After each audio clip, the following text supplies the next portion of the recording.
po definitivisht ka ndryshu. Unë shpesh shiko, soj po nisna nga prindja jem, do me thonë.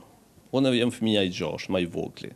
Dhe atëherë ka qenë situata me ndryshe. Prindi ka qenë që ka punuar për shkak të kushteve të cilat kanë qenë me herët, nana është dashur të rritë 6 fëmijë, për shkak se ke pas fëmijë shumë në shtëpi, të shkollohen, të bëhet buk gjërat e tilla, mirë po atëherë ka qenë më ndryshe, se ka qenë mentaliteti pothuajse i njëjtë, ka qenë një solidaritet që Emil Drykemi e quan mekanik, ku secili kemi qenë pothuajse të njëjtë, qoftë në aspektin financiar, një standard ka qenë. Edhe sot është diçka tjetër. Sot nuk mundemi ne mi bo 6 fëmijë dhe me thonë hajde se i rrit valla, se fëmijë risku nuk ja hup askush, nuk dhes kjo mo, tek ne për shkak se ka gjërat të tjera.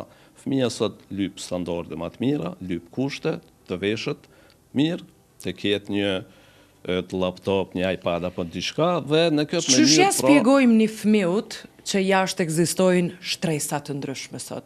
Këtë të lashe kom pas vetë ndaj dhe për ndërhy. Çështja shpjegoj se ka një lyps në rrugë, ka një njeri që ka pishin në shtëpi, kinema, dhe ka një tjetër që jeton normal. Në çfarë gjuhë? Tek ne shtresa e mesme është në zhdukje sipër. Fatkeqësisht, e kemi shtresën e varfër dhe e kemi shtresën e lartë. Pra, në këtë mënyrë i përmend edhe lypsarët. Ekzistojnë edhe 3 lloje të tyre. Shumica fatkeqësisht janë fëmijë. Lypsar, lëmosh kërkues dhe punëtor. Lypsar është kur një person vjen edhe të kërkon i ke po para në rrugë ti lyp, thot am i 10 cent, 20 cent. Lëmosh kërkues është kur e çet një letër përpara dhe nuk fol. Kush do që don? Ti 10-20 cent, kush do që ka dëshirë, nuk është që ta imponon mi dhon, po vetëm ullet edhe pret. Ndërsa punëtor janë këta të cilët i kemi pa të semaforat që dojnë me bo një farë punën në mënyrë që thjesht pe bëj punën që të paguhem, jo që po të kërkoj as lëmosh, as jam lypsar. Pra, fatkeqësisht, sot është shumë e pamundur me javë spjegu fëmijëve në detaje.